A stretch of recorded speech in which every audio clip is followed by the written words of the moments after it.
Merong isang MMA fighter na may pangalang Yuri Boyka. Siya ang pinakamagaling na fighter sa Europe at nakuha ang title na undisputed. Isang gabi si Boyka ay lumaban sa isang illegal na match na ginanap sa isang underground arena. Habang humihiyaw ang mga manunood, hindi niya hinayaang makatama ng kahit isa man lang ang kalaban. Matapos ang maikling sagupaan, sinipa niya ang kalaban sa ere at ninockout ito. Ang eksena ay tumalon sa isang maximum security prison sa Russia. Ang mga bilanggo ay lumahok sa laban bilang libangan ng warden.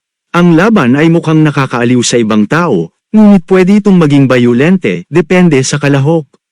Ang pinakadelikadong bilanggo sa buong mundo ay mukhang halimaw na may pangalang Koshmar.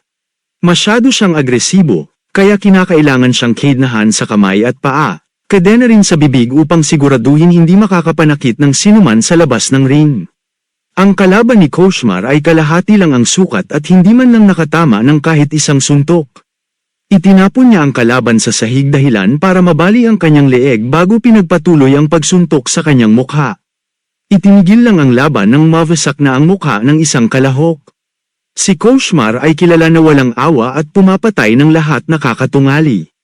Itinuturing siyang halimaw at walang nararamdamang pagsisisi sa pagpatay ng maraming tao. Hindi katulad niya, si Boyka ay mabait sa labas ng ring.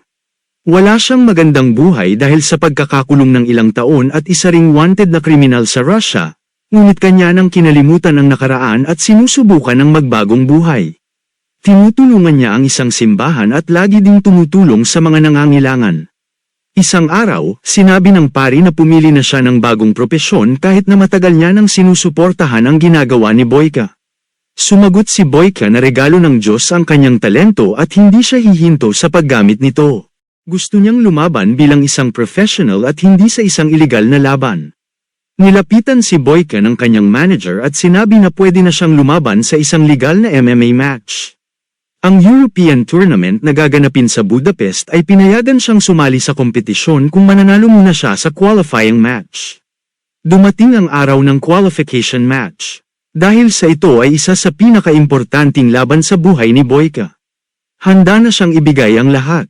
Ang kanyang katunggali ay si Victor na nanggaling sa Russia. Nagsimula ang laban at nakapagpatama si Victor ng pinakaunang matinding sipa.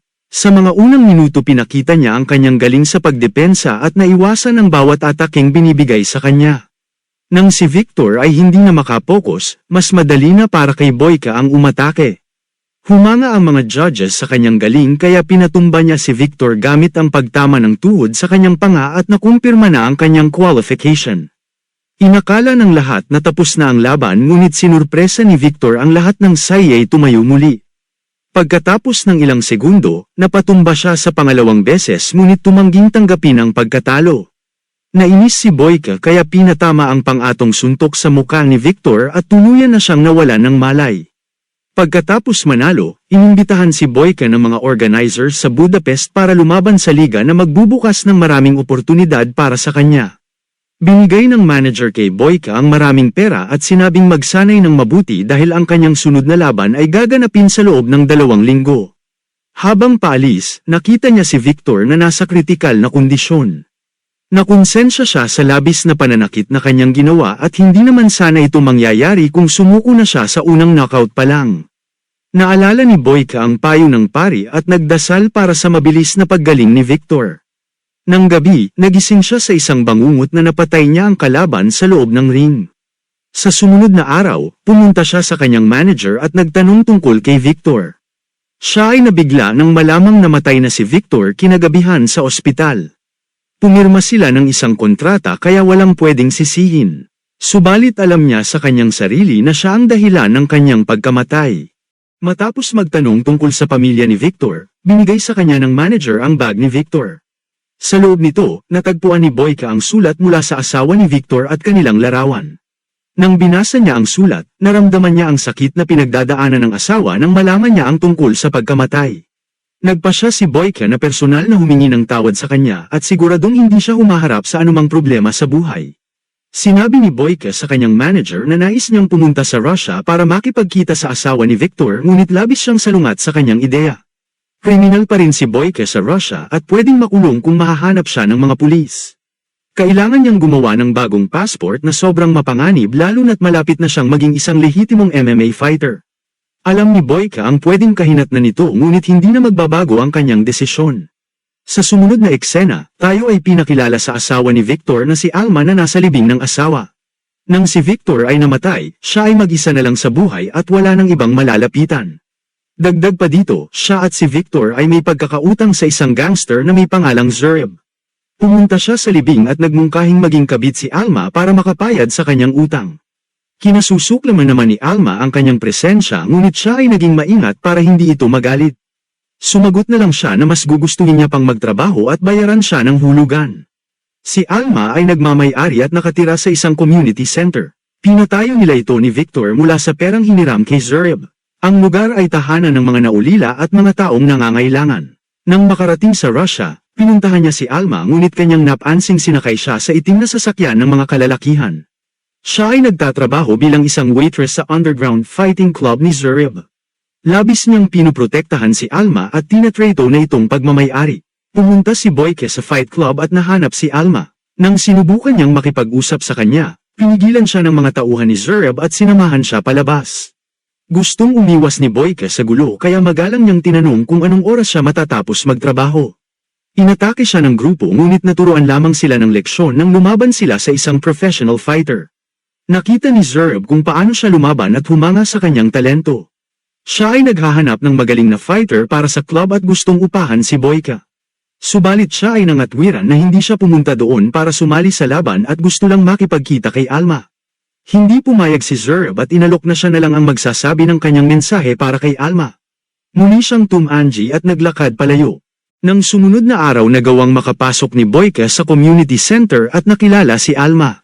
Binigay niya ang sulat mula sa bag at tinanong kung pinipilit pa siyang magtrabaho sa fight club. Sumagot si Alma na gusto niyang maghanap ng ibang trabaho ngunit baon siya sa utang. Binasa niya ang sulat at tinanong si Boyka kung napanood niya ba ang huling laban ng asawa. Hindi na siya nagpaligoy-ligoy at umaming siya ang huling nakalaban ni Victor. Sinubukan niyang ipaliwanag na aksidente ang kanyang pagkamatay ngunit tumangging makinig sa Alma. Pagkatapos ng pagtatalo, pumunta si Boyka kay Zurab at pumayag na lumaban para sa kanya. Subalit bilang kapalit, kailangan niyang kalimutan ang lahat na utang ni Alma. Sa kanilang usapan, kailangang manalo ni Boyka ng 3 match laban sa mapipiling katunggalin ni Zurab. Pinanggako rin ng gangster na papanatilihin siyang ligtas sa mga otoridad dahil alam niyang gumagamit lang siya ng peking passport. Sa sumunod na araw, nakipagkita si Alma kay Boyka para sabihing hindi niya kailangan ng kanyang awa. Gusto niyang umuwi na siya ngunit iginiit ni Boyka na ginagawa niya ito para sa pansariling kasiyahan. Pumunta siya sa isang local gym para magsanay ngunit nabuli siya sa loob. Nang patuloy siyang pinapakialaman ng lalaki, pinatulog siya ni Boyka gamit ang isang matinding sipa. Dumating ang araw ng kanyang unang laban. Si Boyka ay lalaban sa isang local fighter para sa isang madaling laban. Ang kanyang katunggali ay nagawang makapagpatama ng ilang sipa ngunit ito ay mahina kumpara sa sobrang galing na si Boyka. Nagawa niyang patumbahin ito ngunit napahinto nang ibibigay na ang huling suntok. Pagkatapos ng laban, pinagsilbihan siya ng inumin ni Alma. Tinanong ni Boyka kung meron siyang alam na magandang gym. Pinag-isipan nito ni Alma bago siya inimbitahang gamitin ang gym sa kanyang community center. Nag-ensayo siya doon ng ilang araw at si Alma ay nasanay na sa kanyang presensya. Ang sunod na match ni Boyka ay 2 versus 1 labas sa magkapatid na fighter. Siya ay nabigla dahil walang nagsabi sa kanya ng patakaran. Pinagmayabang ni Zurab na sa kanya ang club at ang mga fighters ay kailangang sumunod sa kanyang gusto. Nagsimula ang laban at si Boyka ay nahirapang dumipensa sa magkapatid ng sabay. Kapag sinusubukan niyang labanan ang isa ay umaatake hindi siya makapokus. Sa huli, nagawa niyang maitulak ang isa at napatumba ang isa pa sa segundong sila ay nagre-recover. Patas na ang laban hanggang sa masipa ng kalaban ang dati niyang injured na likod. Hindi niya matiis ang sakit hanggang sa nakita niya si Alma sa audience at patuloy na lumaban. Pagkatapos nito, parehong niyang binugbog ang magkapatid at nag-score ng double knockout. Napahiyaw sa pagkamangha ang mga manunod dahil walang nag-aakalang maipapanalo niya ang laban. Sa sumunod na araw, pumunta si Zurab para makipagkita kay Alma at sinubukang harassing ang babae. Nang siya ay tumanggi, inakusahan siya ni Zurab na nakikipag-sex kay Boyka at pinahayag na hindi aksidente ang pagkamatay ng kanyang asawa dahil sinadyang patayin ito ni Boyka. Nagkunwari siyang hindi naniniwala ngunit hindi na mapakali sa narinig. Samantala, ang manager ni Boyka mula sa Ukraine ay agad siyang pinapabalik dahil meron siyang press meeting para sa laban sa Budapest. Hiniling niyang ipagpaliban muna ito pagkat isa na lang ang kanyang dapat ipanalo. Nang makabalik siya sa kwarto, nakita niya ang naghihintay na si Alma. Pinakiusapan siya nitong magsabi ng totoo tungkol sa pagkamatay ng asawa at sinimulang sabihin ni Boyka ang lahat na paghihirap sa buhay. Kanyang binunyag na sobrang miserable ang kanyang buhay at ang match laban kay Victor ang kanyang pagkakataon upang magkaroon ng magandang buhay. Binigay niya ang lahat at nanalo ngunit kinuha ni Victor ang lahat na kanyang pinaglalaban sa buhay. Nakiusap siya kay Alma na hayaan siyang tapusin ang nasimulan. Sa gabi ng huling match, si Boyka ay lalaban kay Igor, ang pinakamagaling na fighter ni Zurab na matagal na siyang kinukutiya. Siya ay sobrang galit kay Boyka dahil siya ay banta sa kanyang posisyon sa gang. Nilabas niya ang kanyang galit at pinaulanan si Boyka ng maraming pag-atake. Nagawa niyang bigyan siya ng mahirap na laban at pinuntiriya ang kanyang likod. Ngunit ang direksyon ng laban ay nagbago nang makapagpatama si Boyka ng dalawang magkasunod na sipa. Pagkatapos nito, walang panat niyang binugbog si Igor hanggang sa siya ay mawala ng malay. Dahil dito, siya ang nanalo sa buong tournament at bayad na ang lahat na utang ni Alma. Subalit nahulaan na ni Zurab kung anong kakalabasan at nakahanda na para dito. Pinatigil niya si Boyka at binunyag na kailangan niyang lumaban sa isa pang fighter para matapos na ang kanilang deal. Ngunit kaunti na lang ang natitirang oras bago magsimula ang meeting sa Budapest na sobrang mahalaga sa kanyang karir. Ngunit ayaw niya rin umalis nang hindi naliligtas si Alma.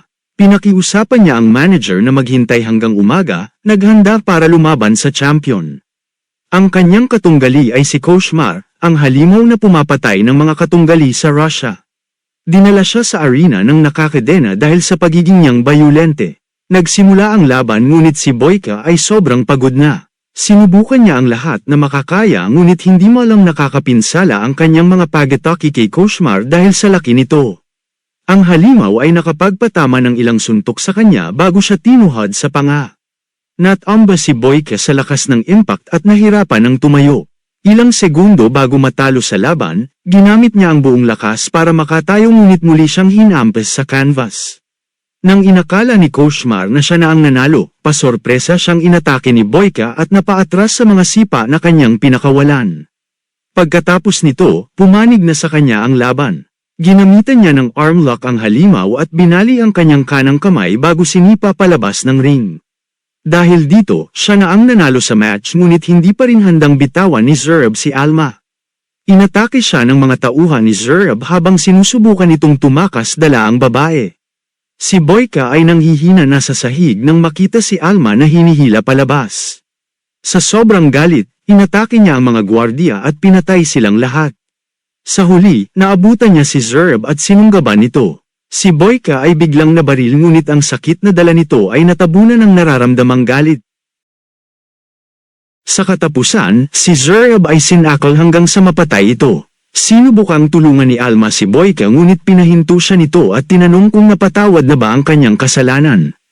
Maya-maya, dumating ang mga pulis at siya ay inaresto. Bago siya dalhin, tinanong niya muli kung napatawad na ba siya ngunit hindi sumagot si Alma. Si Boyka ay muling binalik sa kulungan sa Russia. Pagkatapos ng isang buwan, bumisita si Alma at sinabing siya ay napatawad na nito. Gamaan ang loob ni Boyka sa unang pagkakataon kahit na nabigo siya na maging isang professional MMA fighter. Sa huling eksena, makikita natin siyang lumalaban sa arena ng bilungguan at patuloy na hinahawakan ang titulong undisputed.